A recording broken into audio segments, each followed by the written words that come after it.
Welcome back to my YouTube channel. I hope you all are well and good. So today we are discuss about what are C operators and what are the types of C operators. Operators perform करते हैं operations variables और values पे। जो operator होता है वो एक special symbol होता है जो हमको बोलता है कि कंपाइलर परफॉर्म करता है कुछ मैथमेटिकल और लॉजिकल ऑपरेशंस। ऑपरेटर्स को हम यूज करते हैं ताकि हम परफॉर्म कर सके ऑपरेशंस वेरिएबल्स और वैल्यूज पे। ऑपरेटर एक स्पेशल सिंबल होता है जो हम यूज़ करते हैं कंपाइलर के अंदर ताकि हम परफॉर्म कर सके कुछ स्पेसिफिक मैथमेटिकल और लॉजिकल ऑपरेशंस। तो जो ऑपरेटर्स होते हैं प्रोग्रामिंग लैंग्वेज के वो मैथमेटिक्स से लिए गए हैं।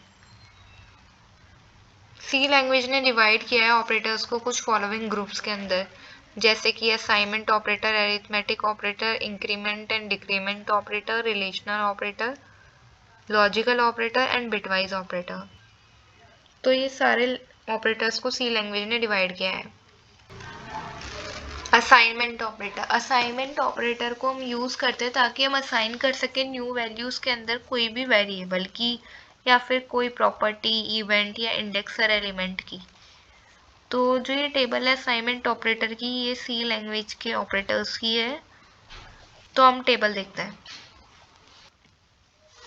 तो देखिए यहाँ पे इक्वल टू दे रखा है, तो इक्वल टू के अंदर हम क्या कर रहे हैं, एक्स की वैल्यू असाइन कर रहे हैं 5। तो ये फर्स्ट एग्जांपल था इसका। एंड देन दे रखा है प्लस इक्वल टू, तो x प्लस इक्वल टू 3, मतलब x is equal to x plus 3। x के अंदर मैं क्या कर रही हूँ, ऐड कर रही हूँ 3। तो x की वैल्यू सपोज कर लो 5 है, तो क्या हो जाएगा, 8 हो जाएगा। देन माइनस इक्वल टू में x माइनस इक्वल टू 3, तो क्या हो रहा है यहाँ पे x is equal to x minus 3। x की वैल्यू सपोज कर लो 4 माइनस 3 1, तो x की वैल्यू 1 हो जाएगी, मतलब x असाइन कर रहा है 1 को। देन मल्टीप्लाई इक्वल टू के अंदर क्या हो रहा है, x multiply equal to 3, x is equal to x multiply 3। x की वैल्यू में क्या ले रही हूँ, 4 ले रही हूँ, तो 4 इंटू 3 क्या हो जाएगा, 12 हो जाएगा। तो x की वैल्यू 12 हो जाएगी यहाँ पे। डिवाइड इक्वल टू दे रखा है, डिवाइड इक्वल टू के अंदर एग्जांपल लेके देखते हैं। x डिवाइड इक्वल टू 3, मतलब x की वैल्यू मैं 6 ले रही हूँ, x is equal to 6 divide by 3 हो जाएगा यहाँ पे। एंड डिवाइड करेंगे तो रिमाइंडर 0 बच जाएगा। मॉड्यूलस इक्वल टू, यहाँ पे x मॉड्यूलो इक्वल टू 3 दे रखा है, तो x की वैल्यू लेट सपोज 5 दे रखी है x की वैल्यू, तो 3 बन जा 3 करेंगे और रिमाइंडर 2 बन जाएगा। तो ये मॉड्यूलो ऑपरेटर होता है। देन हम बात करते हैं नेक्स्ट ऑपरेटर की। नेक्स्ट ऑपरेटर दे रखा है आप लोगों को इंक्रीमेंट एंड डिक्रीमेंट ऑपरेटर। तो इंक्रीमेंट एंड डिक्रीमेंट ऑपरेटर दो तरह के होते हैं, एक तो पोस्ट इंक्रीमेंट होता है एंड प्री इंक्रीमेंट होता है, and post decrement and pre decrement होता है, ठीक है। तो जो प्लस प्लस दे रखा है ये क्या है, एक ऑपरेटर है, एंड माइनस माइनस भी एक ऑपरेटर है। इनको इंक्रीमेंट, प्लस प्लस को इंक्रीमेंट के नाम से जाना जाता है एंड माइनस माइनस को डिक्रीमेंट के नेम से जाना जाता है।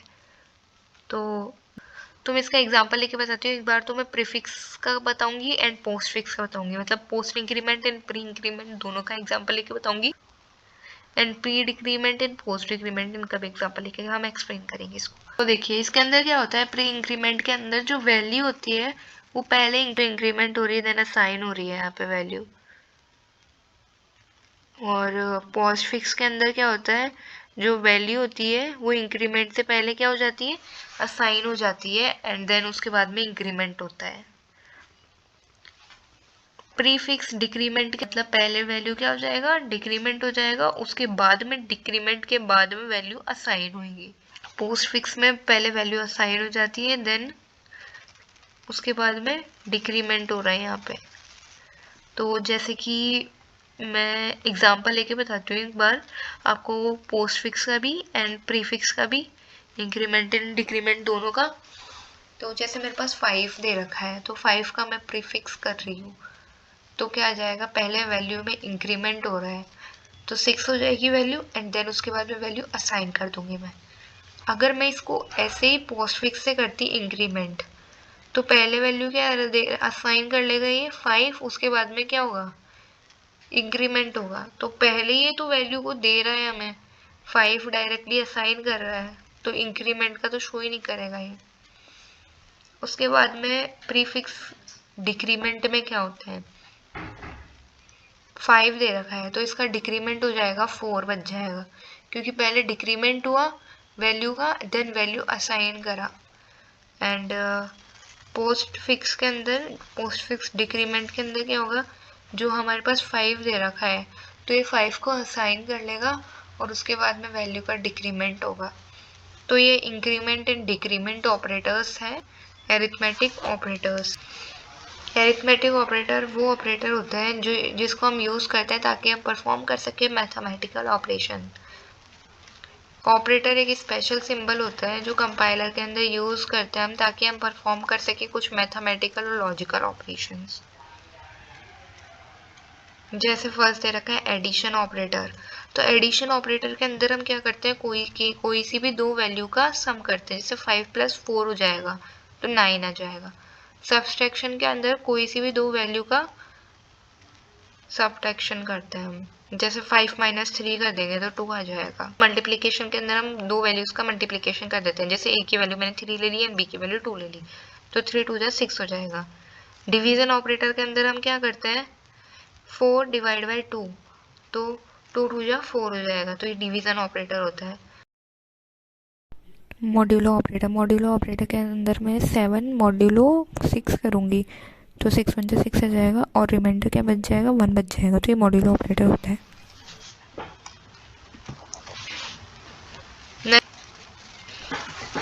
कंपैरिजन ऑपरेटर, कंपैरिजन ऑपरेटर को हम यूज करते हैं ताकि हम कंपेयर कर सके कोई सी भी दो वैल्यूज को। जैसे कि इक्वल टू के अंदर मैं x की वैल्यू 4 ले रही हूँ एंड y की वैल्यू 5 ले रही हूँ, तो 4 = 5 ऐसा है, नहीं है ऐसा, क्योंकि 4 5 के इक्वल नहीं है, तो ये कंडीशन फॉल्स हो जाएगी।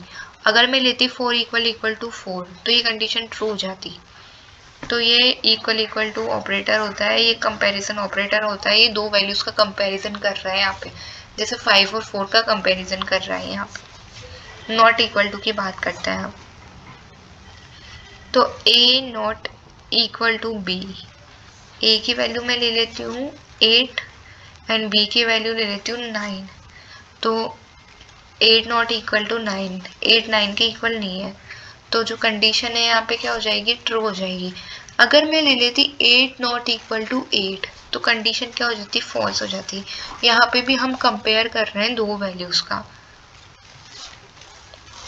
ग्रेटर देन की बात करते हैं, तो ग्रेटर देन में 20 > 9, यस 20 क्या है, बड़ा है 9 से, तो यहाँ पे जो कंडीशन है वो ट्रू हो जाएगी। हम कंपेयर कर रहे हैं दो वैल्यूज को कि 20 क्या है, बड़ा है 9 से।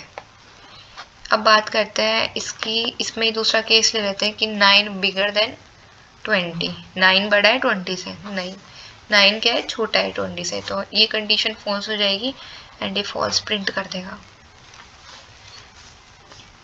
देन हम बात करते हैं लेस देन की। तो लेस देन के अंदर क्या है, 9 < 10, यस 9 क्या है, छोटा है 10 से, तो कंडीशन यहाँ पे ट्रू हो जाएगी।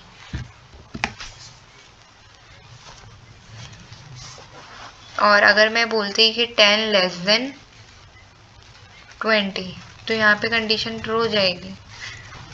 एंड 20 < 10, 20 क्या है, छोटा नहीं है 10 से, तो कंडीशन फॉल्स हो जाएगी यहाँ पे। यहाँ पे भी मतलब ये कंपैरिजन ऑपरेटर है, इसका सिंपल सा यही मीन है कि कोई सी भी दो वैल्यू का कंपैरिजन होता है जहाँ पे भी, तो वो कंपैरिजन ऑपरेटर वहाँ पे यूज हुआ रहता है। रिलेशनल ऑपरेटर, रिलेशनल ऑपरेटर को हम यूज करते हैं ताकि हम कंपेयर कर सके कोई से भी दो ऑपरेंड के बीच में। जैसे कि 4 = 4, 4 क्या है, 4 के इक्वल है, तो यहाँ पे कंडीशन क्या हो जाएगी, ट्रू हो जाएगी। अगर हम लेते 4 = 5, 4 5 के इक्वल है, नहीं 4 5 के इक्वल नहीं है, जो तो कंडीशन यहाँ पे क्या हो जाएगी, फॉल्स हो जाएगी।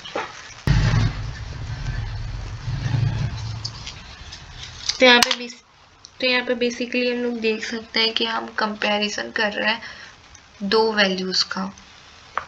किसी भी वैल्यूज का कंपैरिजन करते हैं तो उसको हम रिलेशनल ऑपरेटर कहते हैं। अगर मैं लेती 5 ग्रेटर देन 4 तो 5 बड़ा है 4 से, तो कंडीशन ट्रू हो जाती है। अगर मैं लेती 3 ग्रेटर देन 2 तो यहाँ पे कंडीशन तब भी ट्रू हो जाती है। मैं लेती 2 ग्रेटर देन 3 तो कंडीशन फॉल्स हो जाती है, क्योंकि 2 क्या है, छोटा है 3 से। देन बात करते हैं लेस देन की। 3 लेस देन 4, 3 क्या है, छोटा है 4 से, तो कंडीशन ट्रू हो गई यहाँ पे। अगर ए के वैल्यू में 7 लेती एंड बी की वैल्यू 4 लेती तो 7 लेस देन 4, ये कंडीशन क्या हो जाती है, फॉल्स हो जाती है। ग्रेटर देन इक्वल टू की बात करते हैं तो A greater than equal to B.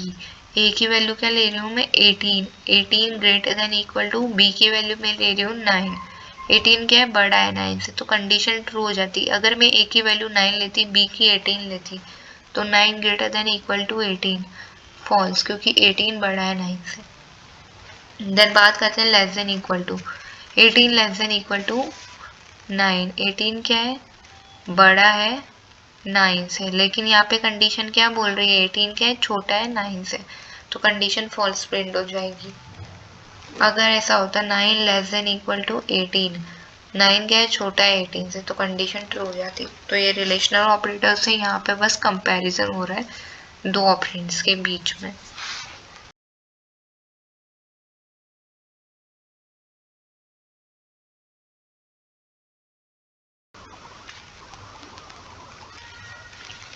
हम लोग देखते हैं लॉजिकल ऑपरेटर के बारे में। लॉजिकल ऑपरेटर को हम यूज करते हैं ताकि हम डिटरमाइन कर सके लॉजिक वेरिएबल्स और वैल्यूज के बीच का।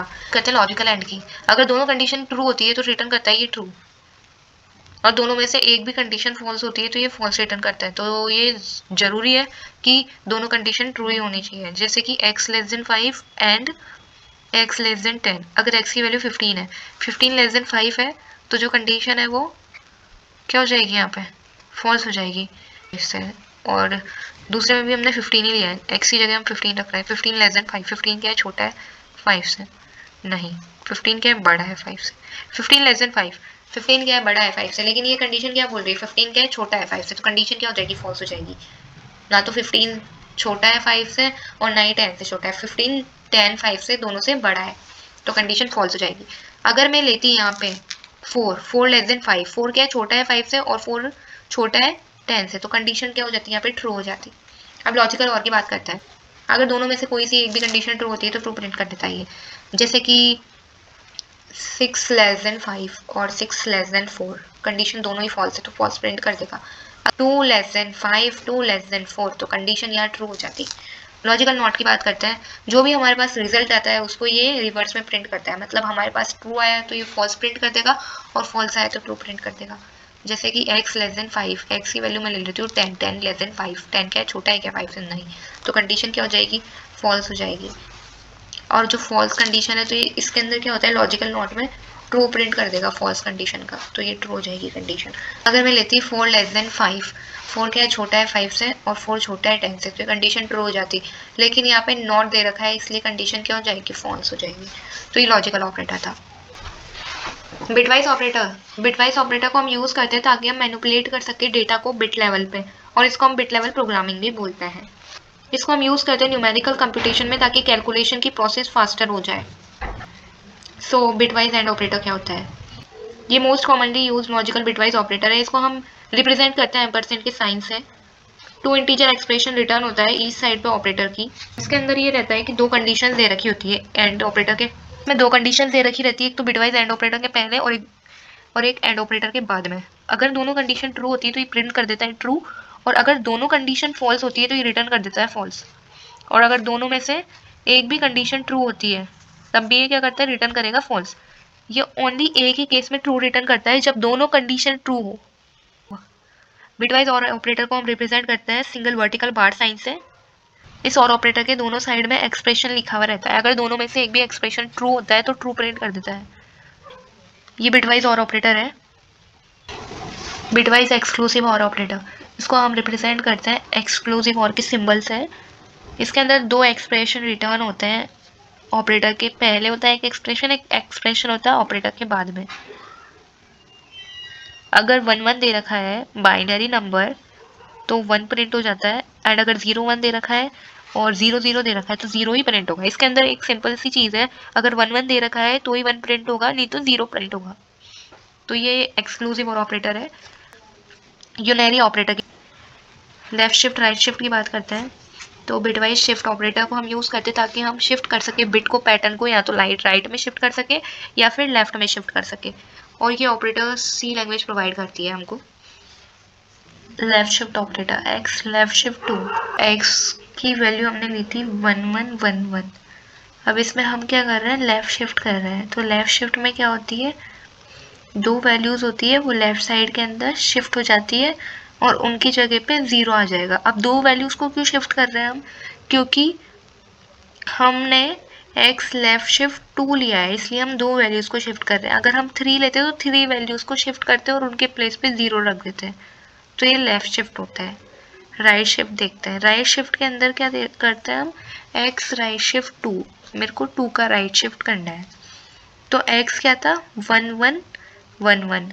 अब इसमें राइट शिफ्ट करेंगे तो क्या हो जाएगा, राइट साइड के अंदर वैल्यू शिफ्ट हो जाएगी, दो वैल्यू राइट साइड के अंदर शिफ्ट हो जाएगी और उन वैल्यूज़ के प्लेस पे क्या आ जाएगा, 0 आ जाएगा, तो ये राइट शिफ्ट है।